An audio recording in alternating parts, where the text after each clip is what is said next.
bouleversés, abattus, en colère, indignés, parce que c'est des journalistes, des confrères qui étaient vraiment des grands pros du terrain, et en plus d'un terrain difficile comme peut l'être souvent le terrain en Afrique aujourd'hui.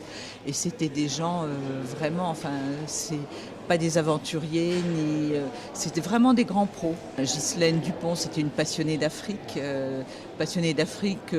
qui était tout le temps au téléphone en train de recouper ses informations et qui était vraiment... enfin, je pense que RFI, c'était vraiment une grande partie de sa vie. Et puis Claude Verlon, c'était l'as des techniciens. Tout le monde rêvait d'avoir Claude en reportage parce que même l'impossible, il arrivait à le faire. Et on était sûr qu'on allait être dans les conditions optimales pour avoir une superbe antenne. Je pense que quand on est sur le terrain, sur un terrain dangereux, c'est aussi, on peut avoir toutes les organisations du monde et les imprévus, ils ne se produisent pas forcément là où on les attend.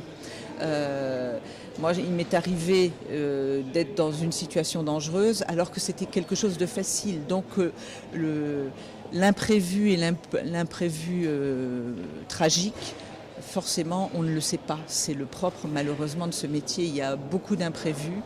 Et c'est pas quand on attend les plus gros risques que les risques arrivent. C'est évident que quand on a la passion du journalisme, on a envie de témoigner et on ne va pas témoigner là où c'est facile. Je pense que quand on est grand reporter, c'est qu'on a accepté l'idée d'être dans des conditions difficiles. Mais de là à y perdre la vie, je pense qu'aucune information ne vaut d'y perdre la vie.